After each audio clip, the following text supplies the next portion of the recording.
Sejam bem-vindos a você, eu sou a Juliara. No vídeo de hoje eu venho falar sobre Além do Céu, um filme de anime que tá lá na HBO Max e que já tem um tempo que eu tô querendo assistir e finalmente eu consegui fazer isso. Além do Céu, ou Kimi wa Kanata, é um filme de anime de 2020, onde a gente acompanha a Mio, que é uma garota ali mais ou menos do ensino médio, que tem um amigo de infância, o Arata, que eles têm ali um trelelê, sabe? Só que ela não consegue se declarar porque ela tem alguns medos internos que impedem de fazer isso. Então ali no início é mostrado logo a relação entre os dois, mostra que de fato eles têm uma relação muito próxima, eles estudam juntos ainda, e mostra muito que a Mio tem certas dificuldades na escola, ela é uma aluna mediana, ela tá tendo alguns problemas, está com problema também com as notas, ela ficou de recuperação em algumas matérias, mas ainda assim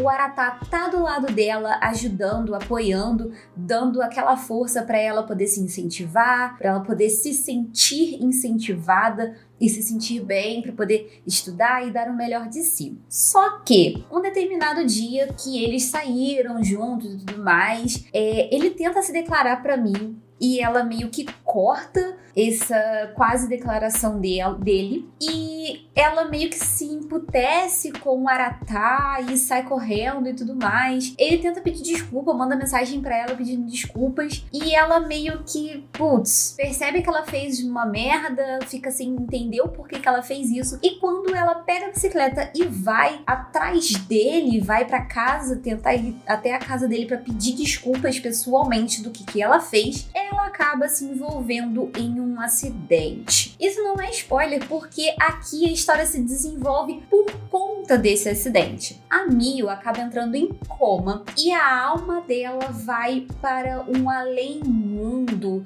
meio que fica ali entre o mundo dos humanos e o mundo dos mortos, vamos dizer assim. Ela fica ali naquela coisa de que vai, não vai, sabe? Ela caminhando entre os mundos. Então nessa história, a Mio está tentando se reconciliar com seus próprios medos, porque ela desde sempre teve essa dificuldade de continuar as coisas. É mostrado que quando ela era mais nova, ela tentou cantar e quando ela foi julgada por isso, ela desistiu. Ela tentou dançar, quando não conseguiu, ela desistiu. Então ela é um tipo de pessoa que ela começa as coisas, mas não necessariamente leva até o fim, ela acaba desistindo no meio do caminho. É tipo de pessoa que, tipo assim, ela encontra um obstáculo, uma pedrinha pequenininha no caminho dela, ela já acha que aquilo ali é uma grande coisa e não prossegue com os seus planos, os seus objetivos. Então ela vai acabar desistindo, ela acaba tentando agradar todo mundo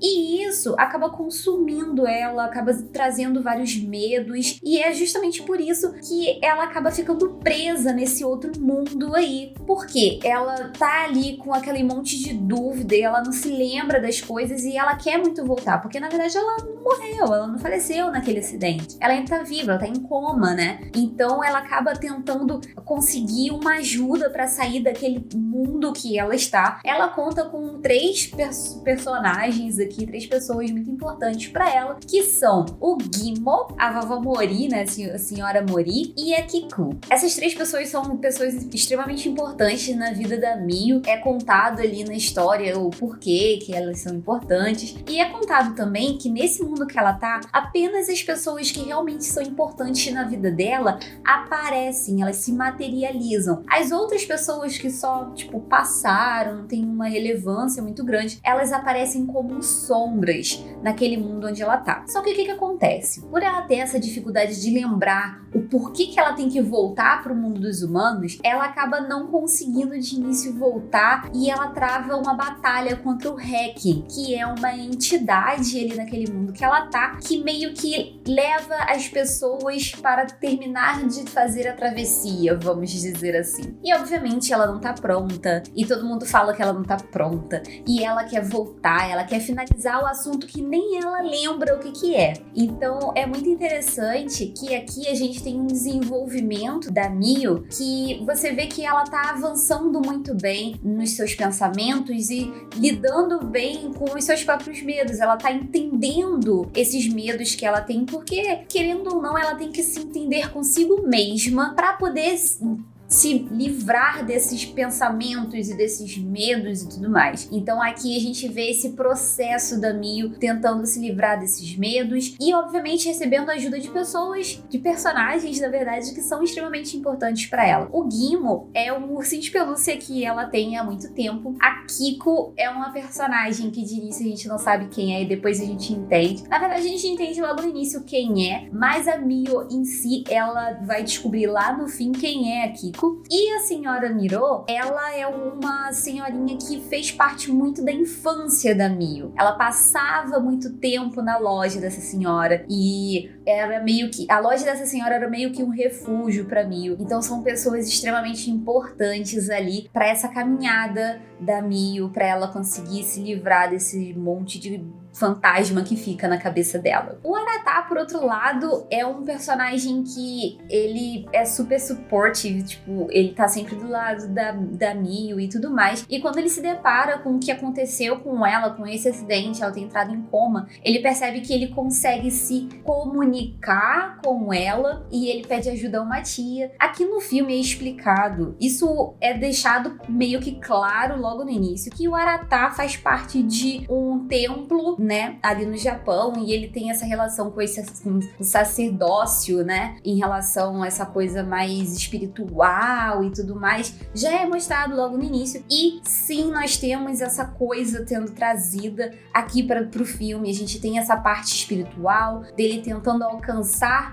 o plano que a Mio está para tentar salvar ela, isso com auxílio da tia dele. E a história dele, na verdade, é desenvolvida mais pro final do filme. A gente entende mais coisas a respeito dele mais para o fim do filme. Então, grande parte, tipo, os 70% do filme são focados na jornada da Mio e lá os 30% finais, vamos dizer assim, são focados mais na história do Aratá. Eu senti que foi talvez um pouquinho corrido, talvez podia ter desenrolado um pouco mais, porque na verdade eu acho que a história dele, se bobear, era um pouco mais interessante do que a própria história da Mio, sabe? Porque existe uma, bem entre aspas assim, mas muito entre aspas, uma maldição na família dele por conta desse negócio de projeção astral, essa parte mais espiritual e tudo mais. Então eu confesso que eu queria saber mais da história do Aratá quando ela começou a ser apresentada pra mim, do que da história da Mio em si. E no fim de tudo aqui nós temos aí uma história de amorzinho, obviamente, um romance. Não é aquele romance água com açúcar que te faz chorar nem nada. Eu achei que ele é mais uma lição em relação a você superar seus medos e você ir adiante, não abandonar seus objetivos naquela primeira pedrinha que aparece no seu caminho. Então, assim, é um anime muito legal, é uma história muito bonitinha, assim, eu gostei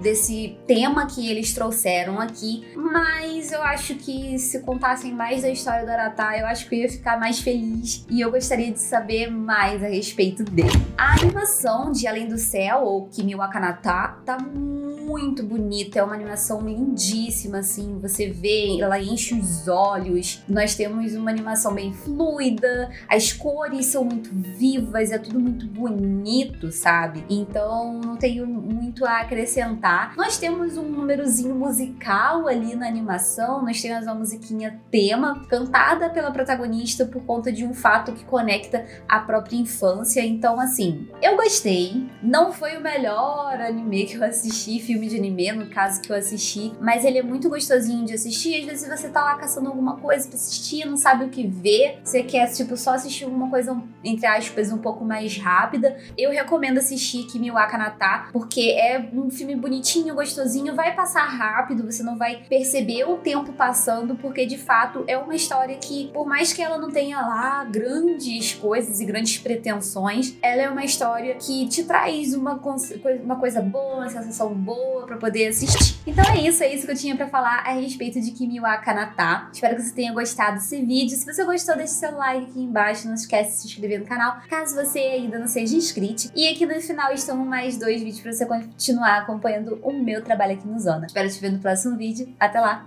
Tchau, tchau.